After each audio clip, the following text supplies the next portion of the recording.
I'm a woman with no patience at all, and I can't stand to read instructions, so I never do.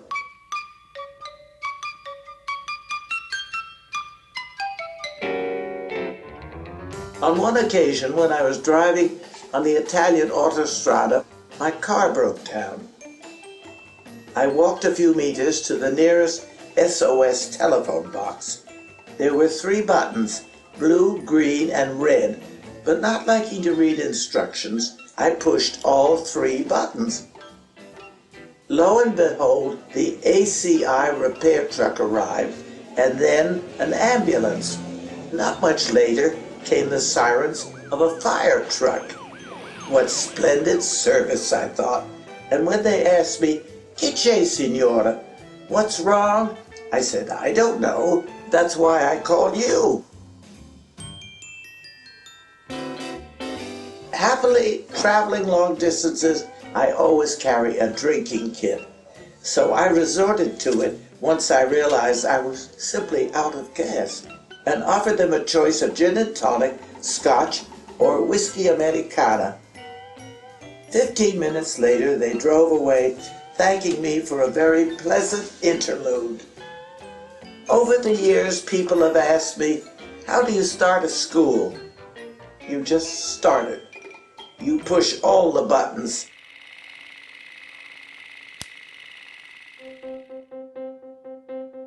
My childhood was in Swarthmore, Pennsylvania.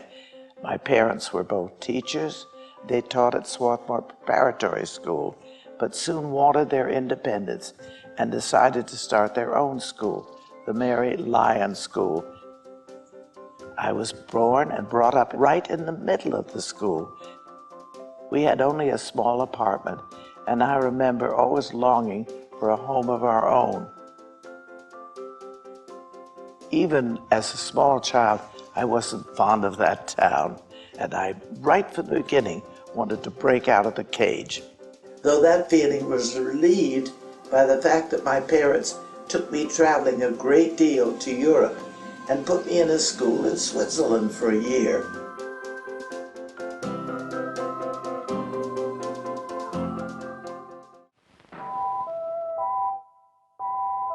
As the decade of the 20s neared its end, chaos and despair were creeping across vast continents.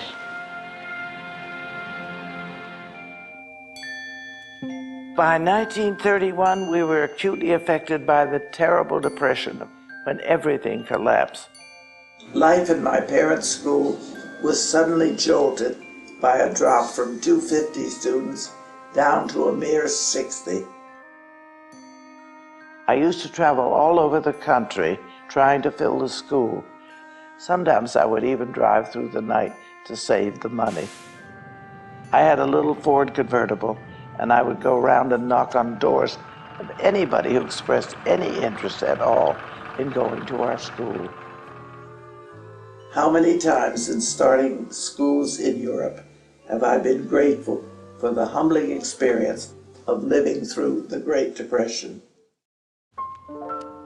After I graduated from college, my mother became very ill with cancer, and consequently, I had to help my father more and more.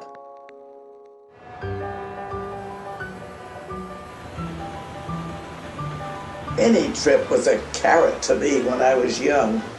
If no one would offer me a trip, I would create one myself.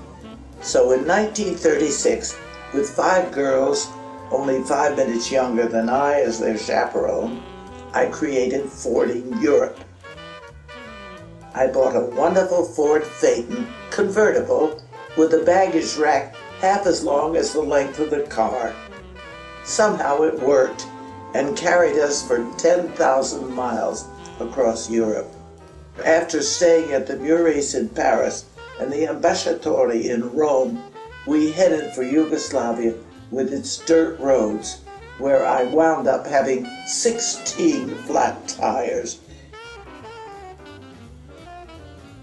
But we were then the first automobile full of only women to cross the border. We routed a whole contingent of Yugoslavian cavalry. The horses had never seen an automobile. and fled in total fear.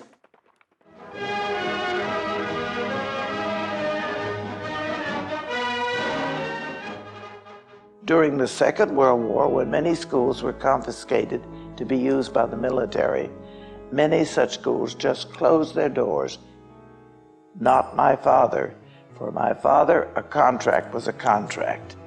So when the United States Navy took over his school, he moved all the students to the Barbizon Plaza in New York City. This incurred great financial loss. At the end of the year at the Barbizon Plaza, we closed the school because we couldn't keep running a school in a New York hotel.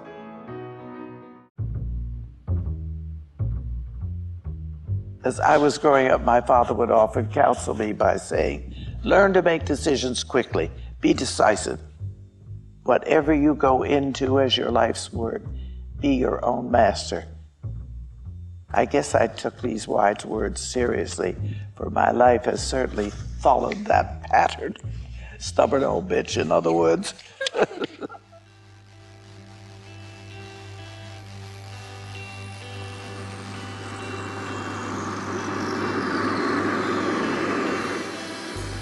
What is it like to be young and aware, starting out for Europe for the very first time? You wonder if you'll have eyes enough and ears enough to grasp it all, this Europe you're about to discover.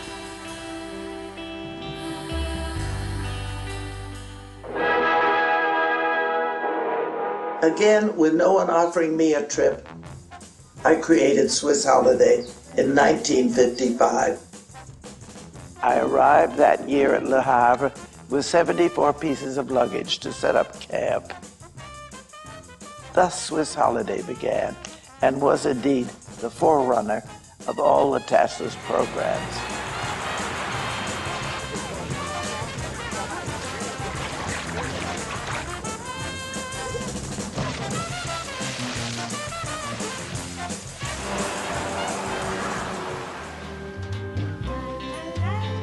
It was an 8-week program all over Europe. They were supposed to really live in Europe. In fact, they started being more travel than school. 22 buses and no buildings, for instance.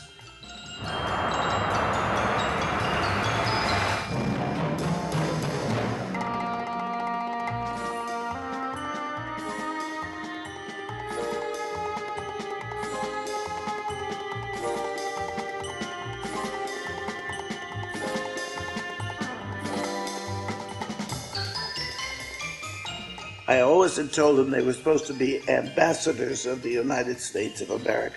And I saw this bus down the road with mops and a pail and a broom hanging out the back. And I thought, oh boy, am I gonna get that bus. So I stepped on the accelerator and beat it up to the bus. And it wasn't one of my buses at all. It was a French bus. And inside they had, nous avons une vieille dame de 50 ans que nous serons enchantés de changer pour deux de 25. So, it was not my bus. Swiss Holiday is over, a cavalcade across Europe. For you young Americans who are alert, attentive to the world around you, yours has been the new experience of an old continent.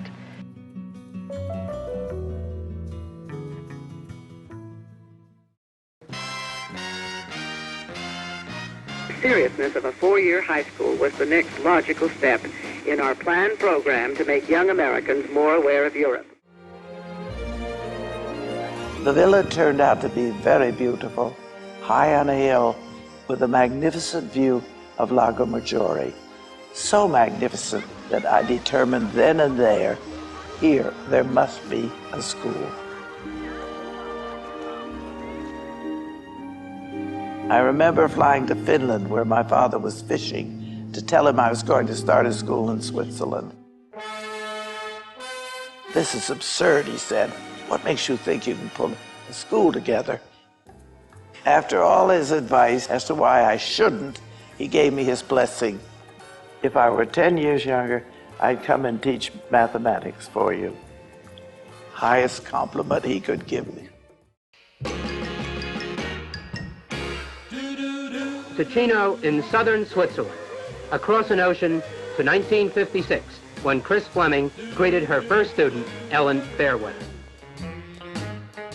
I announced in August that the American School in Switzerland would open there on September 10th.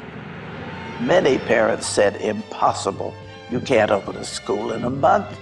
But I did with 3 of my own, 3 day students, and 6 other students who begged to stay.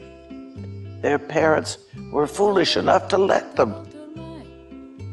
Those first-year students still claim it was a very special year in their lives. After that first year of 12 students, we jumped to 35 and had to annex a nearby house. By the 3rd year, 50 students were enrolled. Where to go, where to put them?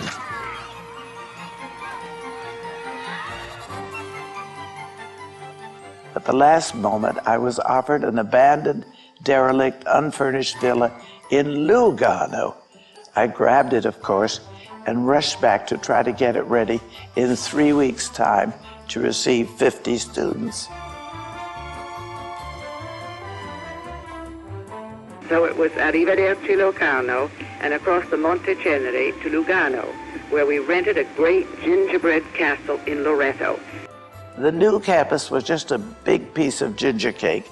I spent the 3 weeks trying to put it into condition. I somehow overlooked the need for a kitchen, and I had to take the whole school to a restaurant for the first 2 weeks. Happily, the contractors and the merchants were remarkably trusting and intrigued with the whole crazy operation. They were wonderful and waited a long time to be paid. I had virtually 2 jobs, running the school, promoting it to keep students coming in to pay the bills. I lost a few students that year because I was in America a great deal trying to raise money. By Christmas time of this 3rd year, I naturally ran out of tuition money. A young clerk from a Swiss bank warned me that I was going to go bankrupt. "You simply can't make it past Christmas," he said, to which I replied, "Young man, there is no such word as can't in my vocabulary, and if you use it, you cannot work for me."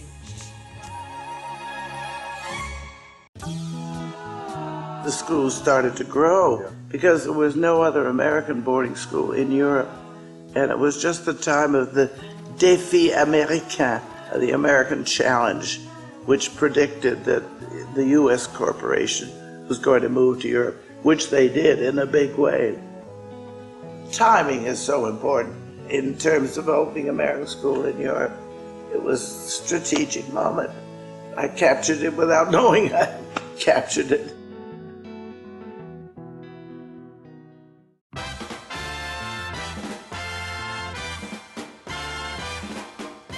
I knew that a school couldn't be a rented property indefinitely, so in 1960, I bought Villa de Nobili in Montagnola.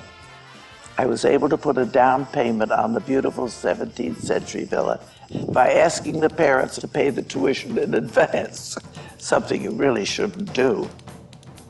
I have never been afraid to take risks, and happily Swiss banks have finally given me loans. I collect mortgages like most women collect charms for their bracelets.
I discovered that there was no heat in the building that I had just bought. So I had to take all the students up to Andermatt while I put central heating in the Villa de Nobile. The school, with all its equipment, books, blackboards, papers, pens, and even the cook, is transported into the heart of the Alps.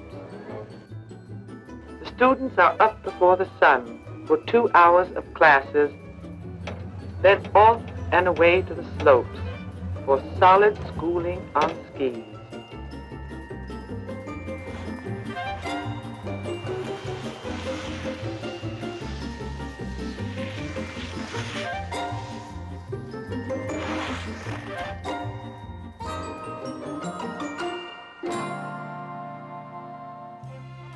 By then, it was apparent that the school was going to be permanent and a success.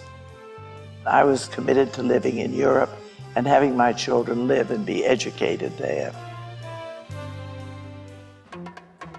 When my son was only 14 and still had no driving license, I sent him off at midnight with a few sandwiches and very little money, but a promise to Cable Moore to replace a bus that had broken down in Barcelona.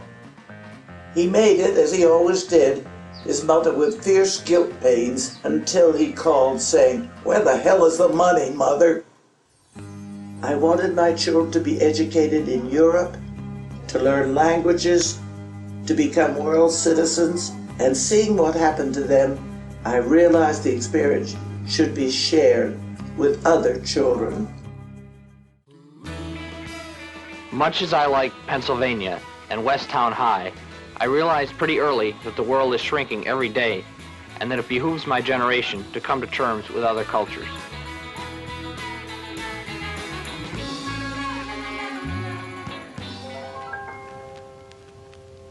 Elle avait sous sa toque de martre sur la butte Montmartre. I thought I had seen everything there was to see in Paris, and yet I heard an awful lot of people bring up things that I never knew were there.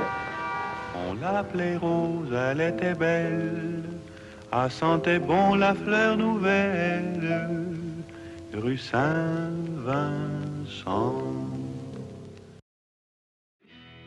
I started getting restless again. Even Switzerland seemed a bit small. The constant need of a challenge sounds like a disease, doesn't it?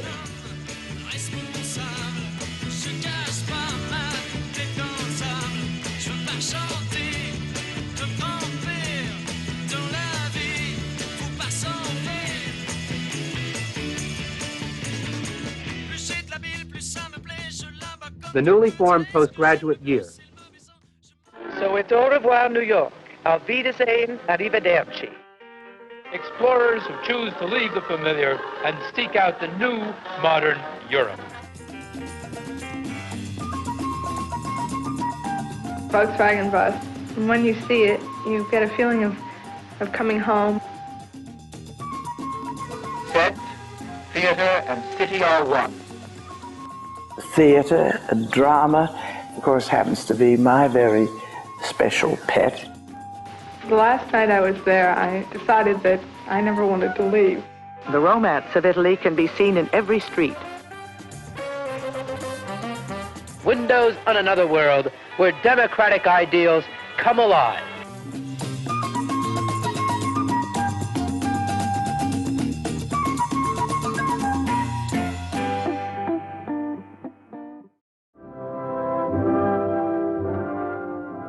A thrilling day, filled with hope for the future of Fleming College. For Mary Crist Fleming, it was a moment to feel that from great dreams and hard work, great things can be made.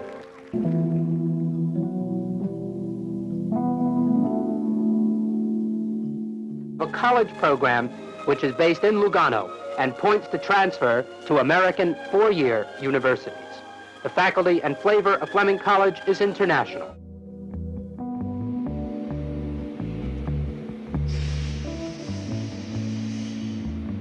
During the period of the revolution of college campuses all over America, when many students were in revolt, a faculty and student faction wanted to run the show, and their standards were not the same as mine, which is why I resigned irrevocably and they established another institution.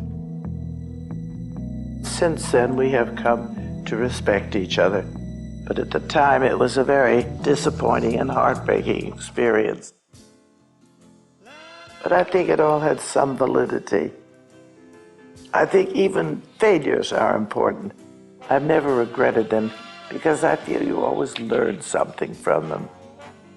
There's always what I have not done that I've regretted, and there haven't been many of those. At 66, I got itchy for another challenge, and I took a look at England. The majority vetoed the idea strongly. To appease the dissenters, I had a survey done on the feasibility of starting an American-style day and boarding school in England. It came up totally negative, but I ignored the findings, as I had intended to do anyway, and went ahead. We bought Clark Place and launched another TASIS school. When my daughter and I moved in, there wasn't a stick of furniture. A family visited a few days later, and even though the entire school was empty, they signed up their 4 children. I remember sending a cable to Switzerland. First 4 signed up. We're off and running. England has proved to be a great success and is a great school of which I'm very proud. With over 700 students, TASIS England was one of the ventures I won instead of lost. I will bare my soul and admit that TASIS has opened and closed more programs than probably any other institution. You may say this is because I don't read instructions. I've had a few setbacks, of course, but I never lose my sleep over them because you can't expect to win them all. And I can't think of any particular thing I've done that I regret, even marrying the wrong man. The school originally catered only to Americans who needed a strong American education in Europe, but it very rapidly became very international, which was the real reason for my establishing the school, to have young people from all over the world come and live in a community where they would be living, playing, working with each other, and come to some understanding. Over the last 50 years, what we have been doing, or at least attempting to do, is to create not international schools, but international human beings.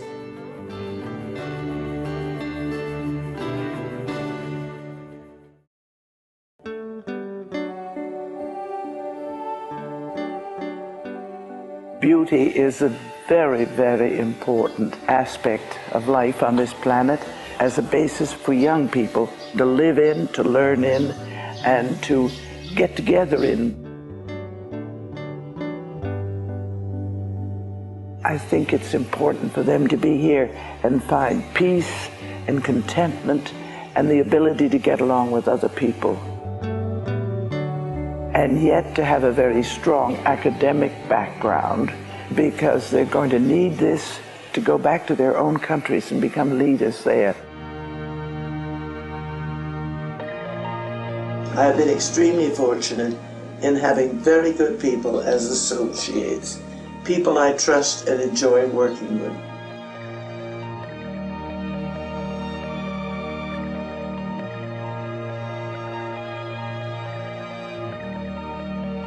I am so proud of my own remarkable daughter.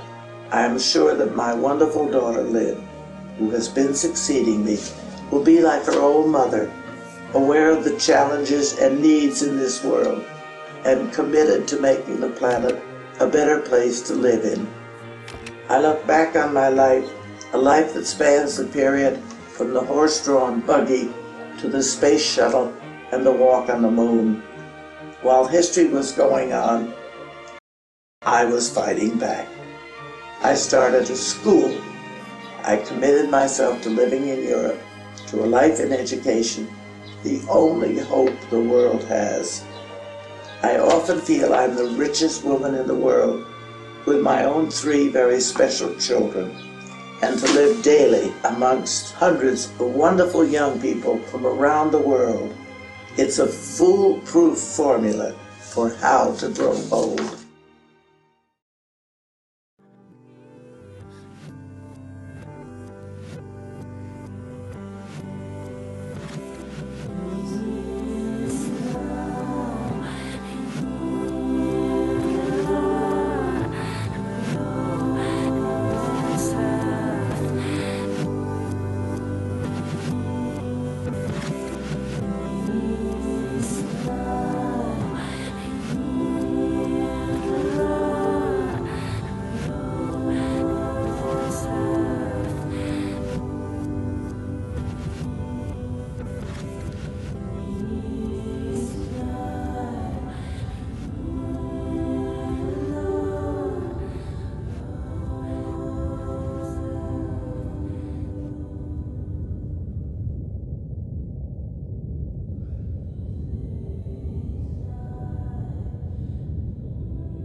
I arrived here at 3 a.m. in the morning on a moonlit night. But this lake in the moonlight at that time of night, I said, here there must be a school. It is too beautiful, too inspiring for young people to live in such a setting.